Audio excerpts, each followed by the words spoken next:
आज हम लोग प्रतिनिधि भारतीय राजनीतिक विचारधाराओं के इतिहास के अंतर्गत राजा राम मोहन राय का अध्ययन करेंगे। राजा राम मोहन राय की विचारधारा और दर्शन को देखें तो प्राचीन भारतीय सभ्यता और संस्कृति विश्व की महान संस्कृति थी। इस प्राचीन सभ्यता और संस्कृति के अंतर्गत अनेक ऐसे रीति रिवाज, परंपराएं, मान्यताएं और प्रथाएं प्रचलित थी जिसके कारण भारतीय समाज और संस्कृति का पतन हो रहा था। भारतीय समाज और संस्कृति का डिक्लाइन हो रहा था। ऐसी स्थिति के अंतर्गत भारतीय समाज के अंतर्गत इस व्यवस्था को पुनर्जीवित करने के लिए एक भागीरथी प्रयास के रूप में 22 मई 1772 के अंतर्गत बंगाल के हुगली नामक स्थान पर राजा राम मोहन राय का जन्म हुआ। राजा राम मोहन राय एक बहुत अधिक दूरदृष्टा व्यक्ति थे और अपनी प्रारंभिक शिक्षा प्राप्त करने के पश्चात 1804 के अंतर्गत वे ईस्ट इंडिया कंपनी के अंतर्गत मनोनीत हुए। 1814 के अंतर्गत ईस्ट इंडिया कंपनी में लिपिक पद पर आसीन हुए और इसी कालावधि के अंतर्गत 1821 के अंतर्गत संवाद कौमुदी एवं मीरात उल दो पत्र पत्रिकाएं निकाली। इन पत्र पत्रिकाओं के माध्यम से राजा राम मोहन राय ने भारतीय समाज और संस्कृति के अंतर्गत एक नवीन चेतना जागृत की। युवा पीढ़ी के अंतर्गत एक नई चेतना का संचार किया और भारतीय समाज में व्याप्त बुराइयों के ऊपर प्रहार किया और प्रहार करते हुए उन्होंने 1828 के अंतर्गत जो है ब्रह्म समाज की स्थापना की। राजा राम मोहन राय के बारे में मैं आपको बताऊं कि राजा राम मोहन राय एक ऐसे महापुरुष थे जिनको बंगाल के नवाब के द्वारा उच्च पद पर आसीन करने के साथ ही रॉय की उपाधि दी गई थी। जब 1832 के अंतर्गत उन्होंने इंग्लैंड की यात्रा की तो मुगल सम्राट अकबर द्वितीय का उन्होंने जोरदार रूप से वहां पर पक्ष रखा। ऐसी स्थिति के अंतर्गत मुगल सम्राट उनसे बहुत अधिक प्रभावित हुए और उन्हें राजा की उपाधि दी। तो राजा राम मोहन राय की विचारधारा और दर्शन को देखें। एक एग्जाम्पल के द्वारा आपको समझाना चाहूंगा कि राजा राम मोहन राय ने सदैव महिलाओं के उत्थान पर बल दिया। जब उसकी अपनी भाभी को जबरदस्ती चिता के ऊपर जिंदा जलाया जा रहा था या चिता के ऊपर जलने के लिए मजबूर किया जा रहा था तो राजा राम मोहन राय ने सती प्रथा का घोर विरोध किया और सती प्रथा निषेध अधिनियम भी पारित करवाया। तो हम लोग देखते हैं भारतीय समाज और संस्कृति के अंतर्गत कि मनु शुक्र कौटिल्य भगवान महावीर के पश्चात अगर भारतीय समाज और संस्कृति के पुरंदा पुरुष के रूप में अगर कोई समाज में क्रांतिकारी परिवर्तन करने वाला व्यक्ति आया तो वो आया था राजा राम मोहन राय, जिसने अंग्रेजों से लोहा लेने के साथ साथ भारतीय समाज और संस्कृति के अंतर्गत व्याप्त बुराइयों को उजागर किया और उन्हें दूर करने का प्रयास भी किया। तो ऐसे महापुरुष के राजनीतिक विचार या सामाजिक विचार राजनीति विज्ञान के विद्यार्थियों का अध्ययन करना अत्यंत ही जरूरी है। मैं राजा राम मोहन राय के बारे में कुछ अगर उनकी प्रसिद्ध कृतियों के बारे में बताऊं तो हिंदू उत्तराधिकारी विधि, प्रेस नियमन के विरुद्ध, सर्वोच्च न्यायालय एवं सम्राट, अंग्रेजी शिक्षा पर लोड, अमहर्स्ट के नाम एक पत्र, ये उनकी प्रमुख कृतियां थी। तो ऐसी स्थिति के अंतर्गत राजा राम मोहन राय के राजनीतिक विचारों का अगर अपन अध्ययन करें तो राजा राम मोहन राय मूल रूप से एक सामाजिक विचारक थे, जिन्होंने तत्कालीन समाज के अंतर्गत व्याप्त बुराइयों को उजागर करके उनका समाधान करने का प्रयास किया। लेकिन उनके राजनीतिक विचारों का अगर अपन अध्ययन करें तो आप लोग देखेंगे कि राजा राम मोहन राय ने राजनीतिक विचारों के बारे में यह कहा कि व्यक्ति को सामाजिक और आर्थिक व्यवस्था के साथ साथ राजनीतिक रूप से, राजनीतिक विचारधारा के रूप में भी उसका अस्तित्व होना चाहिए। तो ऐसी स्थिति के अंतर्गत हम लोग अगर राजा राम मोहन राय के जो राजनीतिक पॉलिटिकल थॉट्स को हम लोग देखें तो सबसे पहला आता है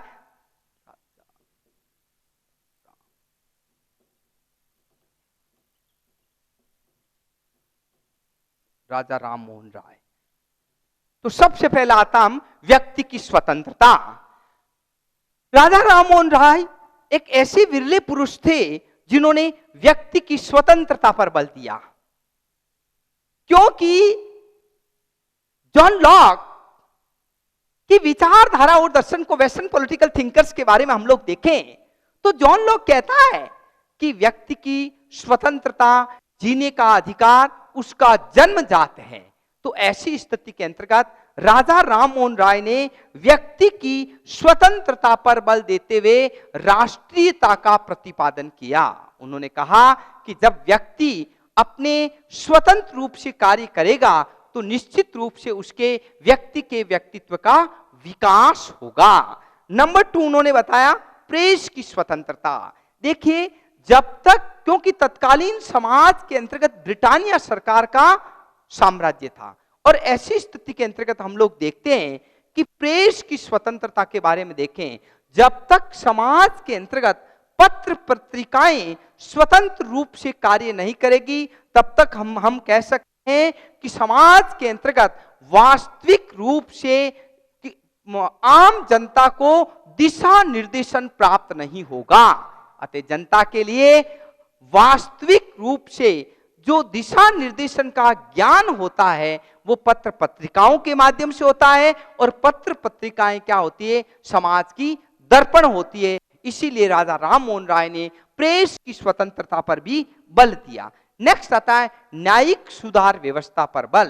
देखिए, न्यायिक सुधार व्यवस्था पर बल की अगर अपन बात करें तो हम लोग देखते हैं कि न्यायिक सुधार समाज के अंतर्गत जो है, तत्कालीन समाज में ब्रिटानिया सरकार का शासन था और ब्रिटानिया सरकार के अंतर्गत जो अंतिम रूप से अपील होती थी उस जमाने के अंतर्गत प्रिवी काउंसिल में होती थी और हिंदुस्तान का किसी भी नागरिक को अगर कोई सर्वोच्च रूप से सुनवाई होती थी तो वो प्रिवी काउंसिल में होती थी। तो ऐसी स्थिति के अंतर्गत राजा राम मोहन राय ने इसका घोर विरोध किया और कहा कि समाज के अंतर्गत जो जुडिशियरी व्यवस्था है, जो न्यायपालिका की व्यवस्था है, उसको भी स्वतंत्र रूप से गठित किया जाना चाहिए। नेक्स्ट आता है प्रशासनिक व्यवस्था में सुधार। देखिए, प्रशासनिक व्यवस्था एडमिनिस्ट्रेशन, और एडमिनिस्ट्रेशन के अंतर्गत हम लोग देखते हैं यहां पर गवर्नर जनरल, जो गवर्नर जनरल का शासन था और फिर गवर्नर हुआ करते थे प्रांतों के अंतर्गत, तो सारा का सारा ऊपर से लेकर के नीचे तक शासन व्यवस्था किसके हाथ में थी? ब्रिटिश सरकार के हाथ में थी। तो ऐसी स्थिति के अंतर्गत राजा राम मोहन राय ने जो व्यवस्था की वो ये कहा कि सत्ता का विकेंद्रीकरण होना चाहिए, तभी प्रशासन सुचारू रूप से शासन व्यवस्था को संचालित कर पाएगा। नेक्स्ट आता है राजस्व प्रणाली में सुधार। देखिए, टैक्स की जहां तक हम लोग बात करें तो प्राचीन काल के अंतर्गत भारत को सोने की चिड़िया कहा जाता था, और ऐसी व्यवस्था के अंतर्गत हम देखते हैं कि जो प्रशासनिक व्यवस्था है और जो राजस्व की प्रणाली है वो टैक्स प्रणाली, क्योंकि ब्रिटिश सरकार क्या करती थी, यहाँ से कच्चा माल लेकर के जाती और वहां पर जो है अपना ब्रिटेन के अंतर्गत उसको तैयार माल करके इंडिया के अंतर्गत बेच देती। तो ऐसी स्थिति में राजस्व, जो राजा राम मोहन राय ने जो व्यवस्था दी, उसने कहा कि राजस्व की जो प्रणाली होनी चाहिए, जो रेवेन्यू बोर्ड होना चाहिए, वो मूल रूप से कर ऐसे निर्धारण करें ताकि भारत के लोगों पर अधिक बोझ नहीं बने और देश की अर्थव्यवस्था खोखली नहीं बने। तो ऐसी स्थिति के अंतर्गत उन्होंने टैक्स प्रणाली का भी जो है वितरण की व्यवस्था पर बल दिया। नेक्स्ट आता है राजनीति और कानून के माध्यम से समाज सुधार। देखिए, राजनीति हम लोग जो उसके पश्चात हमारे राजनीति में मोहनदास करमचंद गांधी आए, भारत के राष्ट्रपिता मोहनदास करमचंद गांधी राजनीति के अंतर्गत धर्म और नैतिकता को महत्व दिया। तो राजा राम मोहन राय ने कहा कि कानून की जो प्रक्रिया है, कानून के द्वारा जो नियम है, वो निश्चित नियम और सिद्धांत होने चाहिए। कानून ऐसे स्थापित होने चाहिए जिससे शासन व्यवस्था सुचारू रूप से चले और सुशासन की व्यवस्था हो सके, क्योंकि समाज के अंतर्गत अगर सुशासन नहीं होगा तो निश्चित रूप से जनता को स्वशासन भी प्राप्त नहीं होगा।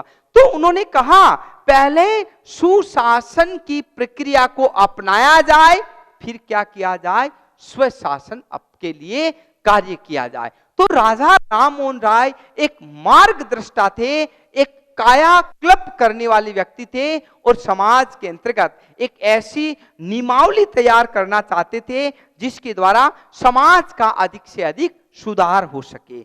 नेक्स्ट आता है मानवतावाद और विश्व बंधुत्व। देखिए, भारतीय समाज और संस्कृति की हम लोग बात करें तो भारत की समाज और संस्कृति वसुदेव कुटुंब की है और विश्व बंधुत्व की हम लोग भावना रखते हैं, आए हुए को शरण देते हैं। राजा राम मोहन राय की ये विचारधारा थी कि हम लोग वसुदेव, विश्व के जितने भी सदस्य हैं वो हम एक भाईचारा के अंतर्गत समानता, स्वतंत्रता और बंधुत्व के नाते मिलजुल कर कार्य करें ताकि समाज का और राष्ट्र का अधिक से अधिक वेलफेयर, कल्याण हो सके। इसी दृष्टि से उन्होंने मानवतावाद का भी समर्थन किया। नेक्स्ट उन्होंने कहा था शक्ति पृथक्करण सिद्धांत। देखिए, हम लोग पॉलिटिकल थिंकर्स की बात करते हैं, जहां बच्चों शक्तियों का केंद्रीकरण होगा वहां निश्चित रूप से क्या होगी, जो सत्ता है वो आपको मैं बताऊं, जहां शक्तियों का केंद्रीकरण होगा वह निरंकुशता की बू आएगी, और जहां शक्तियों का विकेंद्रीकरण होगा वहां पर लोकतंत्र होगा, ह्यूमन राइट होगा, इक्वलिटी होगी, फ्रीडम होगा, व्यक्ति के व्यक्तित्व का विकास होगा, पर्सनैलिटी डेवलपमेंट होगा। लेकिन जहां पर शक्तियों का केंद्रीकरण है उस समाज के अंतर्गत कभी भी व्यक्ति के व्यक्तित्व के विकास की परिकल्पना नहीं कर सकते हम। तो ऐसी स्थिति के अंतर्गत राजा राम मोहन राय पहले ऐसे व्यक्ति थे जिन्होंने शक्ति पृथक्करण सिद्धांत की बात कही। नेक्स्ट आता है धर्मनिरपेक्षता। देखिए, हम लोग सेक्युलरिज्म है, हम लोग जन्मजात सेक्युलरिज्म है। इंडियंस पीपुल्स जितने भी हम लोग हैं, हम लोग सेक्युलरिज्म है, क्योंकि हमारा जो ब्रेन वॉश हुआ है, हमें तो जिस आवरण में तैयार किया गया है, हम किसी भी जाति, धर्म, भाषा, लिंग के आधार पर कोई भी भेदभाव नहीं करते। भारतीय लोगों के अंतर्गत विश्व की अगर हम लोग कंपैरेटिव स्टडी करें तो भारत के लोग बहुत अधिक सेक्युलरिज्म है, धर्मनिरपेक्ष राज्य की बात करते हैं, और इसीलिए भारत के संविधान निर्माताओं ने भी धर्मनिरपेक्ष राज्य की बात कही। तो ऐसी स्थिति के अंतर्गत जो है राजा राम मोहन राय एक पहले ऐसे व्यक्ति थे जिन्होंने धर्मनिरपेक्ष राज्य की स्थापना पर बल दिया। नेक्स्ट आता है यूरोप वासियों को भारत में बसाने का समर्थन। देखिए, यहाँ कुछ भी आप लोगों के मन में, बच्चों को जो जिनको मैं पढ़ा रहा हूँ, आपके बीच में बच्चों अपवाद हो सकता है कि वेस्टर्न कल्चर के लोग, यूरोप वासी, ब्रिटेन के लोग अपने ऊपर शासन करते थे और राजा राम मोहन राय कहते हैं कि यहाँ पर बसाने की बात करते हैं। देखिए बच्चों, ये एक विचार है। राजा राम मोहन राय का कभी भी ये उद्देश्य नहीं था कि ब्रिटिश लोगों को भारत में बसा करके मैं यहाँ पर शासन कराऊं या उनको आगे बढ़ाऊं। उनका कहने का तात्पर्य ये था कि जो पश्चिम के अंतर्गत कल्चर है, वेस्टर्न कल्चर जो है, और वेस्टर्न कल्चर के अंतर्गत भी क्या है, वहां की इक्वलिटी है, फ्रीडम है, जो अच्छे विचार है उनको भारतीय सभ्यता और संस्कृति के अंतर्गत इंप्लीमेंट किया जाए। यूरोप वासियों की जो शिक्षा पद्धति है उनको भारत में अंतर्गत इंप्लीमेंट किया जाए। जो प्रशासन व्यवस्था, जो न्याय व्यवस्था है, तो हम लोग क्या कर सके ताकि हमारी भारतीय सभ्यता और संस्कृति को सुरक्षित रखने के साथ साथ हम शासन व्यवस्था को भी सुचारू रूप से चला सकते हैं। तो ऐसी स्थिति के अंतर्गत हम लोग देखते हैं राजा राम मोहन राय ने यूरोप वासियों को, अंग्रेजों को भी भारत में बसाने की वकालत की। तो इस दृष्टि से बच्चों मैं ये कहना चाहूँगा कि राजा राम मोहन राय के अगर राजनीतिक विचारों का अध्ययन करें तो हम लोग देखते हैं कि राजा राम मोहन राय एक ऐसा व्यक्ति था जिन्होंने राजनीतिक विचारधाराओं के इतिहास के अंतर्गत व्यक्ति के व्यक्तित्व विकास के लिए अधिक से अधिक स्वतंत्रता पर बल दिया। नेक्स्ट टॉपिक आता है मेरा समाज सुधार संबंधी कार्य है। देखिए, समाज सुधार की अगर अपन बात करें, यानी कि सामाजिक सुधार, और सामाजिक सुधार से बच्चों मेरा यह तात्पर्य कि समाज में व्याप्त बुराइयों को उजागर करना, उनका समाधान करना और नए नियम, सिद्धांत, नीतियों को लागू करना, एक सिस्टम को चेंज करना और उसको इंप्लीमेंट करना एक चैलेंज के रूप में कार्य था। परंतु राजा राम मोहन राय एक दूरदर्शी व्यक्ति थे और इस दूरदर्शी व्यक्ति ने समाज के अंतर्गत व्याप्त बुराइयों का विरोध किया। सबसे पहला किया उन्होंने परंपरावादिता का विरोध। उसने कहा, जब माला छापा तिलक सरे ने एको काम, मन को क्यों नहीं मूंडिए जामे विषय। इन पोंगे पंडितों के ऊपर प्रहार किया जो तिलक धारी लगा के राम राम राम राम का नाम लेते हैं और जनता को दुख, दर्द और पीड़ा देकर के अपना लंबा चौड़ा पेट का भरण पोषण कर रहे हैं। राजा राम मोहन राय ने कहा कि जो पोंगे पंडित हैं उनके रीति रिवाज और परंपराओं के ऊपर प्रहार किया। उन्होंने कहा, ये क्या है, तिलक लगा करके आप कह रहे हो, कमंडल लेकर के घूम रहे हो।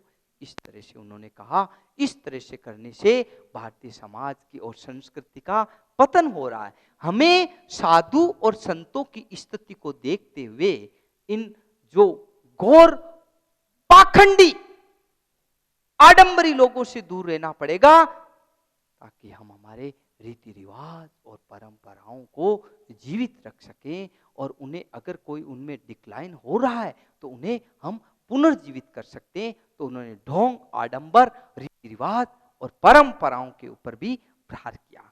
नंबर 2 आता है सती प्रथा का विरोध। देखिए, प्राचीन काल में मैं बच्चों आपको एक बात बताना चाहता हूं कि महिला केवल भोग की वस्तु थी, महिला दुखों की साक्षात मूर्ति थी। अबला तेरी यही कहानी, आंचल में दूध और आंखों में पानी। महिला को दुखों की साक्षात मूर्ति समझा जाता था। महिला घूंघट में रहती थी और रोटे बनाओ और बच्चों को रखो। लेकिन मैं बच्चों आपको एक बात बताना चाहता हूं, जब महिला का पति मर जाता तो और भी मैं आपको बताऊं, उसे मूर्ति की तरह मानते थे। मतलब वो और अधिक दुखी हो जाती थी। और उस काल के अंतर्गत राजा राम मोहन राय का भाई जगमोहन मर गया तो उसके घर वालों ने कहा, जगमोहन को गोदी में लेके चिता के ऊपर आपको जिंदा जलना है। राजा राम मोहन राय ने अपनी आंखों से देखा और लॉर्ड विलियम बेंटिंग था उस समय, उसने सती प्रथा निषेध अधिनियम पारित कराया और वो एक क्रांतिकारी परिवर्तन था बच्चों। तो भारतीय समाज और संस्कृति के अंतर्गत अगर सती प्रथा को समाप्त करने वाला व्यक्ति था तो वो था राजा राम मोहन राय। नेक्स्ट आता नारी स्वतंत्रता और अधिकार और नारी शिक्षा पर बल। क्योंकि राजा राम मोहन राय ने नारी के बारे में चिंतन किया, मनन किया, मंथन किया और उसके पश्चात नारी को अधिकार दिलाने की बात कही।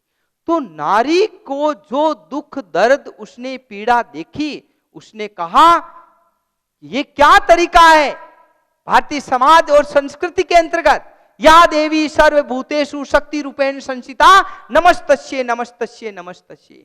जिस नारी की यहां पर पूजा हो रही है उस नारी को यहां पर पैर की जूती समझा जा रहा है। ये क्या तरीका है? राजा राम मोहन राय पहले व्यक्ति थे जिन्होंने नारी के अधिकारों की बात की, नारी के शिक्षा की बात की, नारी के उद्धार की बात की। तो ऐसे विरले पुरुष ने एक नारी के लिए वुमेन एम्पावरमेंट की, जो अभी वर्तमान में आधुनिक युग में जो बेस छिड़ी है कि महिला सशक्तिकरण, वो सशक्तिकरण बच्चों राजा राम मोहन राय ने, आपको बताऊं कि जो 1800 ईस्वी के अंतर्गत भी जन जागृति के रूप में पैदा कर दिया था। नेक्स्ट आता है जाति प्रथा और जातिगत संकीर्णता का विरोध। देखिए जाति क्या है बच्चों? ब्राह्मण, क्षत्रिय, वैश्य और शूद्र। और शूद्रों की स्थिति क्या है? शूद्रों के लिए मैं यहां वर्ड लूंगा सीधा साधा भंगी। उन्हें हीन दृष्टि से देखा जाता था, हीन दृष्टि से देखा जाता था। निम्न कोटि के लोग होते थे और अछूतों को कहा जाता था ये पोंगे पंडित ब्राह्मण, दूर दूर दूर रसोई के हाथ मत लगो आप। और ये पोंगे पंडित अपना उल्लू सीधा कर लेते थे। तो ऐसी स्थिति के अंतर्गत राजा राम मोहन राय ने कहा जाति से व्यक्ति महान नहीं बनता है, अपने कर्म से महान बनता है। जिस व्यक्ति में जो योग्यता होगी, जो गुण होंगे, और उस गुणों के आधार पर व्यक्ति के व्यक्तित्व का विकास होगा। तो राजा राम मोहन राय ने जाति प्रथा का भी घोर विरोध किया कि ब्राह्मण, क्षत्रिय, वैश्य, शूद्र 4 जातियों के अंतर्गत मानव समुदाय नहीं बंटा हुआ है, बल्कि उन्होंने जाति के ऊपर प्रहार किया। और लास्ट बच्चों में आपको बताता हूं शिक्षा संबंधी विचार। शिक्षा संबंधी विचार के बारे में मैं आपको बताना चाहूंगा कि राजा राम मोहन राय एक ऐसे व्यक्ति थे जिन्होंने शिक्षा जगत के अंतर्गत क्रांति लाने का प्रयास किया। उन्होंने कहा कि आखर का ज्ञान होना चाहिए, प्रत्येक व्यक्ति को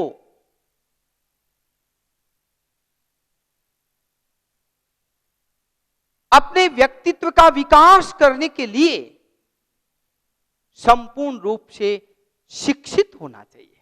जब व्यक्ति शिक्षित होगा तो निश्चित रूप से बच्चों मैं आपको बताऊं कि वो अपने अच्छे और बुरे का ज्ञान प्राप्त होगा, उसको भान प्राप्त होगा। और व्यक्ति के अंतर्गत जब शिक्षा नहीं होगी बच्चों, तो मैं आपको बताऊं वो लोगों के हाथ की क्या बन जाएगा? कठपुतली बन जाएगा, पपेट, डोरी किसी और के हाथ में रहेगी। और जैसा कि ब्रिटिश सरकार के अंतर्गत भारतीय जो शिक्षित लोग नहीं थे, अशिक्षित लोग थे, वो मूल रूप से आप लोग देखते हो दूसरों के हाथ की कठपुतली बन गए थे। तो राजा राम मोहन राय ने शिक्षा के ऊपर भी बल दिया। नेक्स्ट आता है, तो ऐसी स्थिति के अंतर्गत मैं आपको बच्चों बात बताना चाहता हूं कि राजा राम मोहन राय मूल रूप से जो है राजनीतिक विचारों के साथ, हम लोग राजा राम मोहन राय के अगर सामाजिक विचारों का अध्ययन करें तो समाज के अंतर्गत व्याप्त बुराइयों को अंत करने के लिए राजा राम मोहन राय ने एक बीड़ा उठाया और समाज के अंतर्गत व्याप्त बुराइयों को दूर करने का प्रयास किया। नेक्स्ट आता है राजा राम मोहन राय के धार्मिक विचार।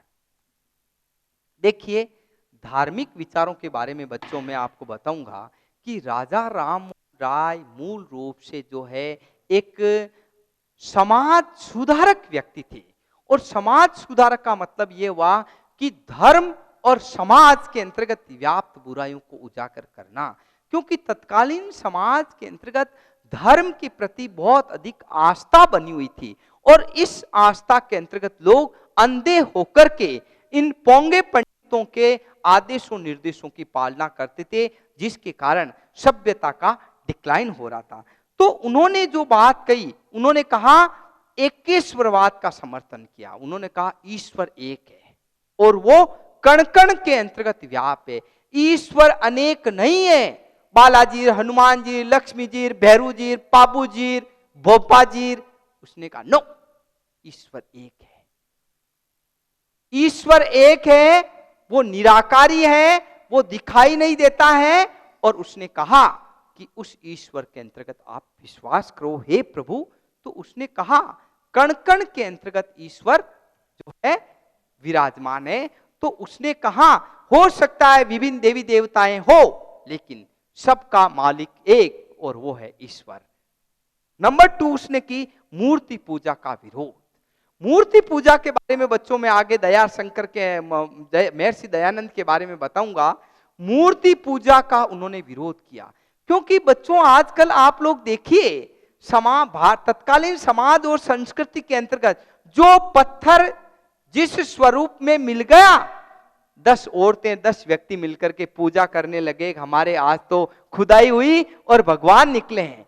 प्राचीन काल के अंतर्गत कुएं बावड़ियां खोदी जाती थी, थोड़ी मूर्ति कुछ निकल जाती खुदाई में, हे प्रभु आरती करते थे और उनकी दंडत करते थे। उन्होंने कहा नो, मूर्ति पूजा नहीं, मूर्ति पूजा की जरूरत नहीं है। आप मूर्तियों में विश्वास करते हो, उन पत्थरों के अंतर्गत, अरे भगवान तो आपकी आत्मा में निवास करता है, भगवान दिखाई नहीं देता, भगवान अदृश्यमान है। तो राजा राम मोहन राय ने जिस बात के ऊपर बल दिया था, उन्होंने कहा मूर्ति पूजा के अंतर्गत ये अंधविश्वास और किसका है? इन ब्राह्मणों का, इन पंडितों का, पोंगे पंडितों का, जो अपना स्वार्थ पूरा करने के लिए मूर्तियों के अंतर्गत चढ़ावा रखवाते हैं और खुद हजम कर जाते हैं। ये कतई नहीं चलेगा। राजा राममोहन राय ने इसका विरोध किया। नेक्स्ट आता है अंधविश्वासों का विरोध। बहुत बढ़िया पॉइंट है। अंधविश्वास, रीति रिवाज, परंपराएं, मान्यताएं, अंधविश्वास और महिलाएं, पुरुष प्राचीन काल के अंतर्गत ऐसे अंधविश्वासों में विश्वास करते थे। जो पंडित जी ने कह दिया, जो स्वामी जी ने कह दिया, जो संतों ने कह दिया, वो उनके लिए पत्थर की लकीर था। लेकिन मैं आपको बता दूं, राजा राममोहन राय ने कहा कि प्रत्येक व्यक्ति को इन अंधविश्वासों में विश्वास नहीं करते हुए अपने सतत कर्म करना है। और वर्क इज वर्शिप, काम की पूजा होती है। आप काम करते जाइए। गीता में कहा है कि कर्म करते रहो, फल की इच्छा मत करो। तो ऐसी स्थिति के अंतर्गत राजा राममोहन राय ने भी अंधविश्वासों के ऊपर घोर प्रहार किया और प्रहार करके कहा कि इन रीति रिवाज और मान्यताओं के अंतर्गत कभी भी विश्वास नहीं करना चाहिए। नेक्स्ट आता है हिंदू धर्म के प्रति आस्था। देखिए, राजा राममोहन राय मूल रूप से बंगाल के रहने वाले थे और इन्होंने हिंदू धर्म तो बहुत थे, मुस्लिम भी था, ईसाई भी था, सिख भी था, लेकिन उन्होंने हिंदू धर्म के प्रति आस्था रखी और हिंदू सभ्यता संस्कृति का पुनरुत्थान करने के लिए कहा कि भारतीय समाज और संस्कृति एक ऐसी संस्कृति है विश्व की जो विश्व को मार्गदर्शन कर सकती है, लीडरशिप कर सकती है और इसके अंतर्गत क्या है? शक्ति है। तो ऐसी स्थिति के अंतर्गत राजा राममोहन राय ने जो है हिंदू समाज और हिंदू धर्म पर विश्वास किया। और लास्ट पॉइंट बोल रहा हूं, धार्मिक सहिष्णुता। धार्मिक सहिष्णुता का मतलब यह है कि सभी धर्मों के प्रति आदर रखना। उन्होंने किसी भी धर्म से परहेज नहीं किया, किसी धर्म के ऊपर प्रहार नहीं किया, किसी धर्म को अस्वीकार नहीं किया, सभी धर्मों के प्रति आस्था रखी। तो ऐसी स्थिति के अंतर्गत हम लोग देखते हैं भारतीय समाज और संस्कृति के अंतर्गत राजा राममोहन राय एक ऐसे विरले व्यक्ति थे जिन्होंने भारतीय समाज और संस्कृति में व्याप्त बुराइयों को उजागर करके एक नवीन दिशा प्रदान की, नवीन चेतना प्रदान की, जो आज भी हमारी संस्कृति को महान बनाती है। और ऐसी स्थिति में राजा राममोहन राय के विचारों का आज भी महत्व बना हुआ है। Thank you.